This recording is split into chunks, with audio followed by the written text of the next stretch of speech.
natin ng helmet. Happy New Year po. New Year po.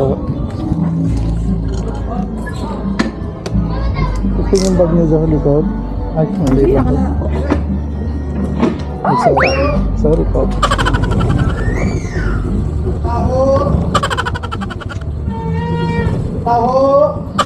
Okay naman.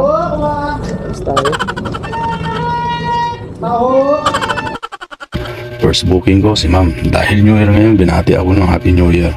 Habang binabaybay ko ang kahabaan ng Llanos dito sa North Caloocan, gusto ko lang batiin kayo lahat mga paps ko for today's video mga kalitong ko. Kumusta naman ang New Year nyo? Mga paps, nabusog ba kayo o nalasing kayo?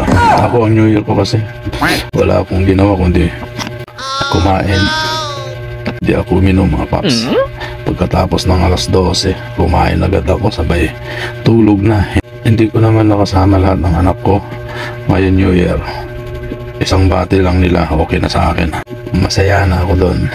Maya pa, nakarating na kami sa drop-off location ni ma'am dito sa Congressional Avenue. Nagtip pala si ma'am ng 50 pesos. Salamat sa iyo ma'am. Happy New Year po sa iyo. Dito na rin ako nakakuha ng pangalawang booking dito sa may McDo Congressional. Mga ilang minuto pa nahatid ko na si sir dito, Barangay Paransol, likod lang ng UP Town. May pangatlong booking na agad ako. Si ma'am, chubby pero maganda. Inabot ko pa agad yung helmet ni ma'am. Pagkasuot niya, sabay alis agad kami. Isang oras nakalipas, nakarating na kami sa drop-off location ni ma'am. Dito sa may Novaliches, Quezon City. Pagbaba niya, sabay abot agad ng helmet ni ma'am. Mukhang nagmamadali si ma'am. Binayaran na agad ako. Nag-tip nga pala si ma'am ng 22 pesos.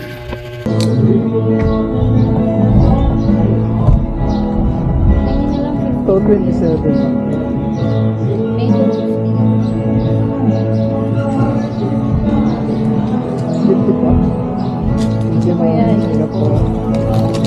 Ay, sorry.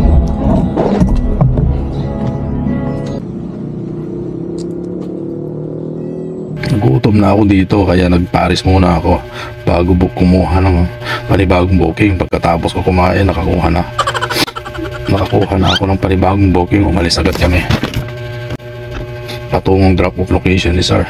Ilang minuto pa, nakarating na kami kung saan yung drop-off location ni sir. Dito lang sa Victory Terminal along GP Rizal Avenue, ilalim ng LRT Manila. Pagkatapos nagtip si sir ng 13 pesos.